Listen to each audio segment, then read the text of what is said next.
Good morning students. आज हम फिर से उसी चैप्टर को कंटिन्यू करने वाले हैं, हेल्थ एंड डिसीज़, जिसमें हमने कल उसके क्लासिफिकेशन को स्टार्ट किए थे। तो classification of disease is deals with the study of nosology. ये आपको मैंने कल बताया था। इसका मीनिंग आप लोगों को समझ में आया होगा कि हमको डिसीज़ को अलग अलग कैटेगरीज में डिवाइड करना है, और उस कैटेगरी में सबसे पहला ब्रॉड सेंस में अगर हमको डिवीजन करना था तो हमने डिसीजेस को दो अलग अलग कैटेगरी में डिवाइड किए थे, जिसमें कंजेनाइटल मतलब ऐसे डिसीजेज जो हमको बाय बर्थ हमारे बॉडी के साथ मिलते हैं। इसमें कंजेनाइटल का मतलब होता है related to the genetical abnormalities. तो कल हमने उसमें जेनेटिकल एबनॉर्मेलिटीज़ में कुछ सिंगल जीन म्यूटेशनल डिसऑर्डर के बारे में पढ़े थे, क्रोमोसोमल एबर्वेशन के बारे में डिस्कस किए थे, और लास्टली हमने बताए थे एनवायरमेंटल फैक्टर जो कि हमारे जेनेटिक्स के ऊपर इफेक्ट करेंगे, और फाइनली कहीं ना कहीं बाय बर्थ हमारे बॉडी में कोई डिसेबिलिटीज प्रोड्यूस होने के चांसेस रहते हैं। आज हम उसको कंटिन्यू करने वाले हैं। तो second type of the classification of the disease और category of the disease is known as the acquired. Acquire करना मतलब होता है जनरली गेन करना, obtain. So whatever the disabilities, whatever the abnormalities which are after the birth, जब भी किसी person का बर्थ होता है तो उसके बाद में जो उनके बॉडी को एबनॉर्मेलिटीज दिखना शुरू हो जाता है, that conditions are generally included as a acquired diseases. तो इस एक्वायर्ड डिसीजेस में शायद जेनेटिकल इफेक्ट भी हो सकता है या फिर नहीं भी हो सकता है। Most of the time genetical effect यहाँ पे नहीं होता है। तो इसीलिए हम इन डिसीजेस को फिर से दो अलग अलग कैटेगरी में डिवाइड करेंगे, जिसमें ए नंबर का कैटेगराइजेशन हम दे रहे हैं। It is called as communicable diseases, जिसको हम infectious disease करके नाम देंगे। And second categorization that is B, it is called as non communicable, मतलब नॉन इन्फेक्शियस। ठीक है, इतना क्लियर हो गया है। तो कम्युनिकेबल और नॉन कम्युनिकेबल जब हम कंसिडर करते हैं तो इसमें बेसिक डिफरेंस कहाँ पे आता है? तो हमने लिखा है इन्फेक्शियस, इसका मतलब it is by the proper entry of pathogen. ठीक है, अगर कोई पैथोजन किसी एक पर्सन के बॉडी में है और उस पैथोजन की एंट्री किसी दूसरे पर्सन के बॉडी में होती है, तो उसमें कोई ना कोई एक कम्युनिकेशन की प्रोसेस कंप्लीट की जाती है, और उस चीज़ को हम ट्रांसफर मोड कंसिडर करेंगे कम्युनिकेबल करके। नॉन कम्युनिकेबल डिसीजेज भी हमको यहाँ पे डिस्कस करना है। तो फिर कम्युनिकेबल डिसीजेस में फिर से हम डिस्ट्रीब्यूट कर सकते हैं उनके कंटेंट के हिसाब से। तो this particular part again divided as the first part, one is the contagious, ठीक है, and second part is non contagious. अभी दोनों में आपको डिफरेंस यहाँ पे ये ध्यान में रखना है कि कम्युनिकेबल तो है, लेकिन इसमें कॉन्टेजियस कौन से रहेंगे और नॉन कॉन्टेजियस कौन से रहेंगे? तो यहाँ पे हम लिखेंगे the diseases which are spread by the direct contact.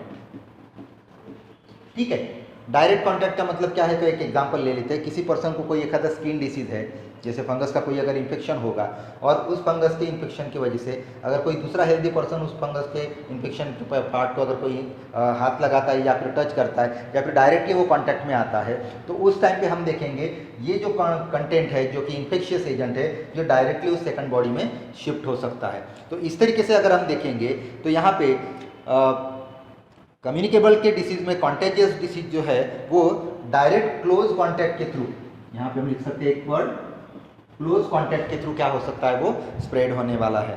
तो इसमें अगर हम एग्जांपल्स कंसिडर करेंगे तो कॉन्टेजियस में स्पेशली एग्जांपल हम दे सकते हैं। इसमें टीबी हो सकता है, लेप्रेसी हो सकता है, ठीक है। उसके बाद में कंसिडर करेंगे तो मम्प्स एटसेट्रा।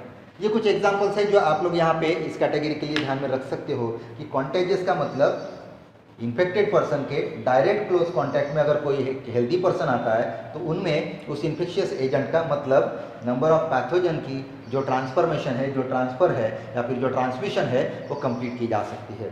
तो एक पर्सन से दूसरे पर्सन में फैले जाने वाले, स्प्रेड होने वाले नंबर ऑफ डिसीजेस को हम कॉन्टेजियस में इंक्लूड करेंगे। ठीक है। नॉन कॉन्टेजियस का मतलब क्या होगा? जिसमें डायरेक्टली कहीं पे भी कॉन्टैक्ट आने के चांसेस नहीं है। तो फिर इसमें ट्रांसमिशन होगा कैसे? तो it is by certain medium. दोनों का डिफरेंस आपको कंपेयर करके चलना है। यहाँ पे डायरेक्ट कांटेक्ट हो रहा है, बॉडी टू बॉडी कांटेक्ट, और यहाँ पे देखेंगे तो किसी एक इंटरमीडिएट मीडियम या फिर कोई एक व्हीकल या फिर कोई एक पर्टिकुलर इंटरमीडिएट पार्ट जिसके वजह से एक पैथोजन किसी दूसरे पर्सन के बॉडी में जा सकता है। फॉर एग्जाम्पल अगर हमको कंसिडर करना है तो ऐसे कौन से मीडियम हो सकते हैं जिसमें हम इंक्लूड करेंगे? फॉर एग्जाम्पल फूड, वाटर, इस तरीके के कंटेंट्स आप ले सकते हो। यहाँ पे दूसरा अगर आपको इंक्लूड करना है तो एयर को भी आप इंक्लूड कर सकते हो। तो ऐसे कितने सारे एग्जांपल्स है, कितने सारे मीडियम्स है जो मीडियम कहीं ना कहीं किसी ना किसी पैथोजन के ट्रांसमिशन के लिए रिस्पॉन्सिबल हो सकते हैं। तो आपको यहाँ तक समझ में आ रहा है बेटा कि एक्वायर्ड मतलब ऐसे डिसीजेज जो हमारे बर्थ के बाद में हमारे बॉडी में डेवलप होने के चांसेस है, अपीयर होने के चांसेस है। और इसमें हमने मेजरली डिवाइड किया था ए कम्युनिकेबल, जिसको हम इन्फेक्शियस बोलेंगे क्योंकि वहाँ पे डायरेक्टली पैथोजन का कंटेंट होता है। दूसरा कैटेगराइजेशन हमको आगे उसकी पढ़ना है, वो है नॉन कम्युनिकेबल डिसीजेज, जिसको हम नॉन इन्फेक्शियस बोलेंगे, जिसमें आपको पैथोजन का कहीं पे भी रोल शायद नहीं दिखेगा। And the third level differentiation A communicable, जिसमें पैथोजन इंक्लूडेड रहेगा। वो दो तरीके से मोड ऑफ ट्रांसमिशन उसका दिखाया जा सकता है। अगर वो डायरेक्ट क्लोज कांटेक्ट में आता है पेशेंट के या फिर इन्फेक्शियस पर्सन के तो उसको हम कॉन्टेजियस बोलेंगे। और जिनमें किसी मीडियम के थ्रू कोई एक इन्फेक्शन का जो पार्ट है वो अगर ट्रांसफ़र किया जाता है, शिफ्ट किया जाता है, तो उसको हम नॉन कॉन्टेजियस में। तो इसमें एग्जांपल्स आप कौन से ले सकते हो? जैसे आप ले लीजिए कॉलेरा या फिर टाइफॉइड, इस तरीके के एग्जांपल्स हम यहाँ पे कंसिडर कर सकते हैं। फिर हम व्हीकल बॉर्न में देखेंगे तो मलेरिया का भी एग्जांपल हम यहाँ पे दे सकते हैं। मतलब ये तीन चार एग्जांपल्स आपको भी एक ब्रीफ इंट्रोडक्टरी पार्ट में यहाँ पे ध्यान में रखना है, क्योंकि इसको हमको डिटेल में आगे और पढ़ना पड़ेगा। यहाँ तक आप लोगों को समझ में आ गया? ये हो गया कम्युनिकेबल के लिए। ठीक है। कम्युनिकेबल को कंप्लीट करने के बाद में अभी हम आते हैं नॉन कम्युनिकेबल की तरफ। तो नॉन कम्युनिकेबल को भी हमको उसके बैरियर्स, उनके व्हीकल्स या फिर उनके कोई मीडियम को हमको कंसिडर करते हुए पढ़ना है। तो नॉन कम्युनिकेबल में क्या बताया हमने? नॉन इन्फेक्शियस, इसमें आपको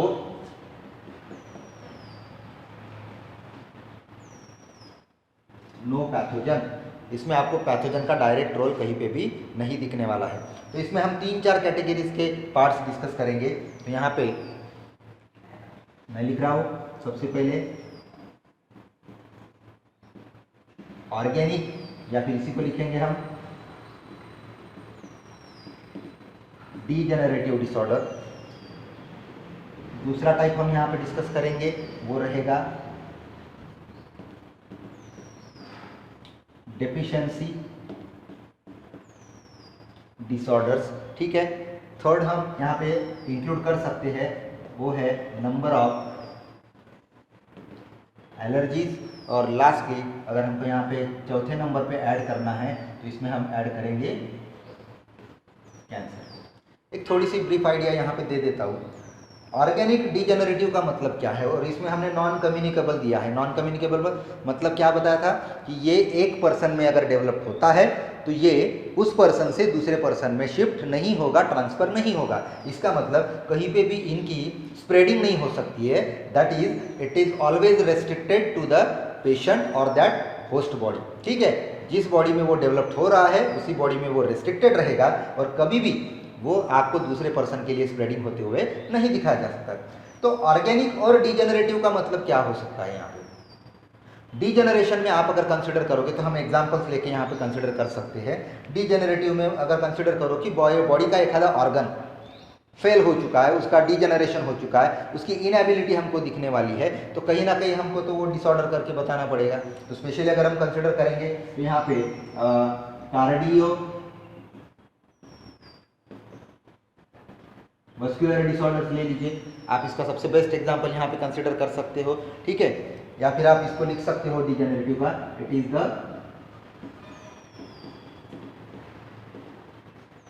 माल फंक्शनिंग ऑफ ऑर्गन। ठीक है, कार्डियोवास्कुलर का मतलब क्या होगा, अगर किसी पर्सन की ब्लड वेसल एबनॉर्मल हो चुकी है तो उसमें पल्सेटाइलेबिलिटी नहीं रहेगी, ब्लड प्रेशर को मेंटेन नहीं किया जा सकता है, वो भी एक डिसेबिलिटी हो गई। किसी पर्सन के हार्ट में अगर कोई डिफेक्ट है, जैसे कंसिडर करो कि उनके वॉल्स इम्प्रॉपरली वर्क कर रहे हैं, उनके हार्ट की जो मायोजेनिसिटी होती है जिसको हम रिदमिसिटी बोलते हैं, उसमें अगर एबनॉर्मेलिटी आपको क्रिएट होती हुई दिखती है, तो वो जो हार्ट में इनएबिलिटी जनरेट हो चुकी है वो तो उसी पर्सन के लिए रहेगा। तो मैं इसका मतलब उसी टाइप का हार्ट डिसऑर्डर आपको किसी दूसरे पर्सन में स्प्रेड होते हुए दिखने वाला है क्या? नहीं दिखेगा। इसका मतलब आपने क्या कंसिडर करना है कि all the non communicable disorders are restricted to that particular person और पर्टिकुलर बॉडी। और उसके लिए पहला पार्ट जो हम देख रहे हैं ऑर्गेनिक या फिर डिजेनरेटिव, इसका इनडायरेक्ट मीनिंग होता है कि कोई भी एक ऑर्गन अपना काम करना बंद कर देता है, एबनॉर्मली वर्किंग अगर उसकी होती है, तो जिसको हम बोल सकते हैं malfunctioning of the organ और system will included as a organic और degenerative disorder. Come to the second point now, the second categorization, second type of the disease from the non communicable condition, it is the deficiency disorder. आप लोगों ने human nutrition के chapter में बहुत सारे component of food के बारे में पढ़े, जिसमें आपको पता होगा कि डेफिशिएंसी डिसऑर्डर हमने डिस्कस किए थे। वहाँ पे फूड के कंपोनेंट में क्या आता है, कार्बोहाइड्रेट रहेंगे, प्रोटीन्स रहेंगे, लिपिड्स रहेंगे, उसके बाद में विटामिन्स भी चाहिए, मिनरल्स भी चाहिए और वाटर भी चाहिए, उसके साथ में थोड़ा फाइबर्स का भी प्रेजेंस चाहिए। ये सभी बेस्ट कंपोनेंट्स हैं हमारे फीडिंग मटेरियल करके। इनमें अगर आपको कहीं ना कहीं डिसऑर्डर शो करना है डेफिशिएंसी का, तो आपको उसको भी, उसके बारे में भी एक्सप्लेनेशन मैंने बताया था।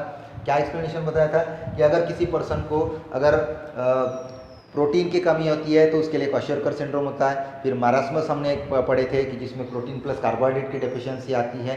उसके बाद में अगर हम देखेंगे तो हमने विटामिन्स के लिए बताए थे कि अगर किसी पर्सन में विटामिन ए की कमी होती है तो उसको नाइट ब्लाइंडनेस हो सकता है, बी की कमी है तो उसमें बेरी नाम का एक डिसीज हो सकता है। विटामिन सी अगर किसी पर्सन में डेफिशिएंट लेवल पे है तो उस पर्सन को हमने बताया था स्कर्वी नाम की भी इनएबिलिटी जनरेट हो सकती है। तो विटामिन के डेफिशिएंसी की वजह से या फिर हमारे कुछ कंटेंट के वजह से, कमी की वजह से यहाँ पे आपको डिसऑर्डर प्रोड्यूस होते हुए दिख सकता है। ऐसे ही अगर हम देखेंगे तो डेफिशिएंसी में कुछ हमारे बॉडी के सिक्रीशंस भी है। फॉर एग्जाम्पल हमको कंसिडर करना है तो यहाँ पे हॉर्मोन्स या फिर हमने अभी जो एग्जाम्पल दिया डिस्कस किया था विटामिन का हम ले सकते हैं। हॉर्मोन्स में भी आपने थोड़ा बहुत डिस्कशन किया है तो उसके बारे में भी आपको बता देता हूँ थोड़ा सा कि जैसे पिट्यूटरी का अगर ग्रोथ हार्मोन किसी पर्सन में कम सीक्रेट होता है तो उसकी डेफिशिएंसी आ जाएगी। उस डेफिशिएंसी का इम्पैक्ट क्या दिखता है, the person is leads to the condition called as dwarfism. मतलब वो जो पर्सन है उसकी हाइट नहीं बढ़ेगी, उसकी बॉडी की प्रॉपर ग्रोथ नहीं होगी, तो वो डेफिशिएंसी डिसऑर्डर हो गया। वही अगर हम थायराइड के लिए कंसिडर करते हैं तो थायराइड में भी हमने पढ़े हैं कि स्पेशली थायरॉक्सिन का सिक्रीशन अगर कम हो जाता है तो उसमें क्रेटिनिज्म कंडीशन आ सकती है, मिक्सोडेमा कंडीशन एडल्ट में आ सकती है, या फिर ग्वाइटर जैसी कंडीशन दिख सकती है। तो आप अलग अलग कंटेंट में ले लीजिए। तो हार्मोन्स हो गए, विटामिन हो गए, या फिर यहाँ पे हम फिर से इंक्लूड कर सकते हैं मिनरल्स के भी एग्जाम्पल्स मैंने बताया था कि हर एक पर्सन में आयरन की अगर कमी होती है तो आयरन की वजह से क्या हो रहा है, ब्लड में हमारे हीमोग्लोबिन का परसेंटेज मेंटेन किया जाता है, हीमोग्लोबिन का सिंथेसिस किया जाता है। और अगर हीमोग्लोबिन मेंटेन रहेगा तो फिर हमारी ऑक्सीजन और CO2 के ट्रांसपोर्टेशन की जो कैपेसिटी होती है वो बैलेंस की जाती है। तो इसका मतलब हमारे हीमोग्लोबिन के सिंथेसिस के लिए हमको हमेशा आयरन का परसेंटेज मेंटेन करना पड़ेगा। वैसे ही अगर हम सेकंड एग्जांपल यहाँ पे कंसिडर करने की कोशिश करेंगे तो taking the example of calcium आप लोगों को पता है कि मैक्सिमम कैल्शियम हमारे बोन के ग्रोथ और डेवलपमेंट के लिए चाहिए, बराबर है। दूसरी रिक्वायरमेंट जो नियर अबाउट 1% रिक्वायरमेंट होती है वो हमारे ब्लड में हम मेंटेन करते हैं। तो ब्लड में कैल्शियम क्यों चाहिए तो वो भी आप लोगों को पता है कि it is in the process of the coagulation और क्लॉटिंग। जिस पर्सन में ब्लड में कैल्शियम की लेवल अगर मेंटेन नहीं होती है तो उस पर्सन का ब्लड क्लॉट नहीं हो सकता है अगर टोटल एब्सेंट है तो, या फिर अगर डेफिशिएंसी है तो उसमें आपको क्लॉटिंग का जो टाइम है वो बढ़ते हुए मिलेगा, that is also considered as the inability. तो ये सब चीज़ें आपको यहाँ पे ध्यान में रखना है कि अगर कोई भी बॉडी का एक कंटेंट डेफिशिएंट लेवल पे आता है, कम होता है, तो उससे भी आपको डिसऑर्डर प्रोड्यूस होते हुए दिखेंगे। तो ये जो डिसऑर्डर्स है ये भी फिर से उसी पर्सन के लिए रेस्ट्रिक्टेड है।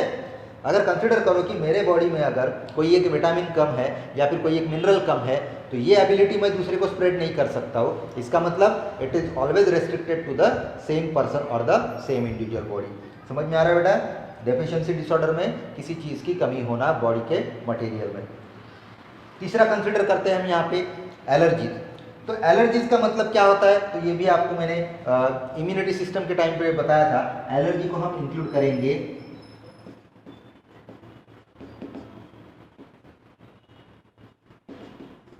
Hyper sensitivity. मैंने उस दिन आपको एक मीनिंग बताया था जो आज फिर से रिपीट कर रहा हूँ मैं। एलर्जीज या फिर हाइपर सेंसिटिविटी का मतलब क्या होता है कि जब भी कोई फॉरेन सब्सटेंस, फॉरेन पार्टिकल हमारे बॉडी के कांटेक्ट में आता है, तो उस टाइम पे बॉडी का एक हाइपर रिस्पॉन्स प्रोड्यूस किया जाता है, जिसको हम बोलेंगे कि whenever any sort of material coming in contact with the body part, it will form the additional response or it is called as the unsuitable condition of the body। जिसको हमारी body handle नहीं कर पा रही है, जिसको हमारे body में एडजस्ट नहीं किया जा सकता है, तो उस टाइम पे उसको एलिमिनेट करने के लिए एडिशनल रिस्पॉन्स दिया जाता है। तो allergies person to person vary करेंगे। किसी पर्सन को अगर आप देखेंगे तो डस्ट की एलर्जी हो सकती है, तो ज़रूरी नहीं है कि वो डस्ट की एलर्जी किसी दूसरे पर्सन को भी होगी भी या फिर नहीं भी होगी। किसी पर्सन को अगर सेंट या फिर परफ्यूम से अगर एलर्जी है, तो किसी दूसरे पर्सन को परफ्यूम की एलर्जी नहीं हो सकती है, बराबर है। तो इस तरीके से देखेंगे तो एलर्जीज नाम का जो डिसीज़ है या फिर ये जो पर्टिकुलर कंडीशन है, ये भी पर्सन टू पर्सन वैरी करता है। इसका मतलब ये नॉन कम्युनिकेबल कैटेगरी से बिलोंग करने वाला पार्ट रहेगा, क्योंकि इसमें आपको क्या दिखाना है कि allergies are always again restricted to the individual. तो स्पेशली एलर्जी को कैसे कंट्रोल किया जाता है ये भी हमने पढ़े थे। स्पेशली जब कोई भी एलर्जीन्स मतलब पॉजिटिव फैक्टर जब आते हैं बॉडी के कांटेक्ट में, तो हमने क्या बताया था वहाँ पे कि बॉडी में जो मास्ट सेल होते हैं, जो बेसोफिल्स होते हैं, वो क्या होंगे, बर्स्ट होंगे, और उनके बर्स्टिंग की वजह से फिर वहाँ पे एक कंटेंट रिलीज किया जाता है, जिसका नाम हमने बताया था हिस्टामिन, एंटी एलर्जिक सब्सटेंस। और ये क्या करता है, फिर हिस्टामिन स्टिमुलेट करता है IgE, इम्यूनोग्लोबुलिन ई को। मतलब ये इम्यूनोग्लोबुलिन ई जब तक प्रोड्यूस नहीं होगा तब तक हमारी एलर्जीज के रिस्पॉन्स को कंप्लीट हम नहीं कर सकते हैं। तो समझ में आ रहा है बेटा, एलर्जीज एक ऐसी कंडीशन है जो पर्सन टू पर्सन वैरी करेगा, पर्सन टू पर्सन डिफरेंट होता है, और फाइनली ये कभी भी एक दूसरे से स्प्रेड नहीं होता है। इसीलिए हम इसको नॉन कम्युनिकेबल या फिर नॉन इन्फेक्शियस। अभी आप देखेंगे यहाँ पे किसी भी पैथोजन की एंट्री नहीं हो रही है। कोई एक आधा बॉडी ऑर्गन अगर अपने आप डिफेक्टिव होता है या फिर काम करना बंद कर देता है, तो वो उसकी इनएबिलिटी हो गई। किसी इन्फेक्शन की वजह से होगा, वो अलग चीज़ होगा। लेकिन नॉर्मली जैसे वॉल अगर हार्ट का खराब हो जाता है, तो वो नॉर्मली फिजिकल डिफेक्ट हो सकता है, बराबर है। डेफिशिएंसी डिसऑर्डर, किसी इन्फेक्शन की ज़रूरत नहीं है यहाँ पे। एलर्जीज में आपको शायद कोई बायोलॉजिकल मटेरियल भी हो सकता है और कोई नॉन बायोलॉजिकल मटेरियल भी हो सकता है, तो ये भी फिर से नॉन कम्युनिकेबल में इंक्लूडेड है। सबसे लास्ट में आ रहे हैं हम यहाँ पे, वो है condition cancer, the well known fatal disease जिसको हम बोलते हैं। तो कैंसर अगर हम देखेंगे तो उसका एक्चुअल मीनिंग क्या होना चाहिए, ये कैसे डिफाइन किया जा सकता है। तो इसको जनरली हम डिफाइन करते हैं कि कैंसर इज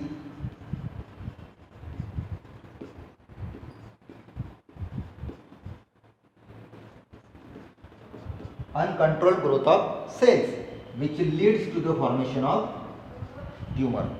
मतलब हमारे बॉडी के जो कुछ सेल्स है जिनको हम सोमैटिक सेल्स बोलते हैं, उनमें अगर जनरली डिवीजन कैपेसिटी चेंज हो जाती है, अनलिमिटेड हो जाता है, तो उससे फिर क्या होगा, एक सेल का मास क्रिएट होते जाता है, सेल का एक ट्यूमर फॉर्म होता है, और फाइनली उस ट्यूमर को हम जनरली यहाँ पे कैंसरस ट्यूमर करके बोल सकते हैं। तो स्पेशली हम देखेंगे कि कैंसर भी पर्सन टू पर्सन रेस्ट्रिक्टेड ही होता है। अगर किसी एक पर्सन को ब्लड कैंसर हुआ है, तो उस पर्सन से किसी दूसरे फैमिली मेम्बर को या फिर दूसरे किसी रिलेटिव्स को कैंसर होगा ही, ब्लड कैंसर आप नहीं बोल सकते, या मतलब होता ही नहीं, ठीक है। वैसे ही अगर किसी को थ्रोट कैंसर हो रहा है, अगर किसी पर्सन को देखेंगे तो बोन कैंसर हो सकता है, लंग कैंसर हो सकता है, तो उस टाइम पे आप देखेंगे वो जो ट्यूमर्स फॉर्मेशन हो रहा है वो उसी पर्सन तक रेस्ट्रिक्टेड रहेगा, वो किसी दूसरे पर्सन में स्प्रेड नहीं होता है। तो आपको बेसिक लेवल पे, प्रिलिमिनरी लेवल पे अगर आप देखेंगे तो इसके डिफरेंसेस समझ में आ रहे होंगे कि अगर पैथोजन के वजह से एक पर्सन से दूसरे पर्सन में इन्फेक्शन स्प्रेड होता है तो उसको हम बोलेंगे कम्युनिकेबल। उसमें फिर कॉन्टेजियस भी हो सकता है, नॉन कॉन्टेजियस भी हो सकता है, लेकिन दोनों में कॉमन क्या है, पैथोजन होना जरूरी है, ठीक है। और नॉन कम्युनिकेबल अगर हम देखेंगे तो नॉन कम्युनिकेबल में ये 4 फैक्टर्स आप इसमें इंक्लूड करोगे, तो उसमें और एक ऐड किया जा सकता है मेंटल डिसऑर्डर। ठीक है ना। मेंटल डिसऑर्डर अभी हर एक पर्सन के ब्रेन के कैपेसिटीज़ में आप देखोगे थोड़ा बहुत फ्लक्चुएशन आपको दिखता है। किसी पर्सन को अगर मेंटल इलनेस आता है तो उस मेंटल इलनेस का स्प्रेडिंग तो किसी दूसरे में नहीं होने वाला है, वो उसी पर्सन के लिए रेस्ट्रिक्टेड रहेगा। इसका मतलब हम उस कंडीशन को भी नॉन कम्युनिकेबल में इंक्लूड कर सकते हैं। तो इस तरीके से अगर हम देखेंगे तो ब्रॉड सेंस में हमने क्या किया है, डिसीजेस को क्लासीफाई किया है, कैटेगराइज किया है दो पार्ट में। कंजेनाइटल जो कल हमने पढ़े थे, जिसमें हमने सिंगल जीन म्यूटेशनल, क्रोमोसोमल एबरवेशनल और तो फाइनली बताया था एनवायरमेंटल फैक्टर, और एक्वायर्ड में हमने पढ़े हैं कम्युनिकेबल और नॉन कम्युनिकेबल। इसमें बताया था मैंने अभी भी कॉन्टेजियस, नॉन कॉन्टेजियस और नॉन कम्युनिकेबल में ये इतने सारे लिस्ट आउट पार्ट आप कर सकते हो। पांचवा वाला लिख देता लगे तो यहाँ पे आप मेंटल डिसऑर्डर। तो ये पांच को आपने ध्यान में रखना है, इनके एग्जांपल्स को ध्यान में रखना है। आपको कैंसर के एग्जांपल्स पता होगा, जिसको हम बोलते हैं कैटेगराइज करते हैं तो कार्सिनोमाज होते हैं, सार्कोमाज होते हैं, एडेनोमाज होते हैं, ठीक है ना, ल्यूकेमिया होता है। तो इस तरीके से अलग अलग पार्ट के हिसाब से, लोकेशन के हिसाब से कैंसर के टाइप्स को हम डिस्कस कर सकते हैं। इन सभी डिसऑर्डर को हमको डिटेल में और डिस्कस करना है, तो इसलिए आज हम यहीं पे रुकेंगे और फिर नेक्स्ट क्लास में हम इसको एक एक कंपोनेंट के हिसाब से डिस्कस करते जाएंगे। ठीक है।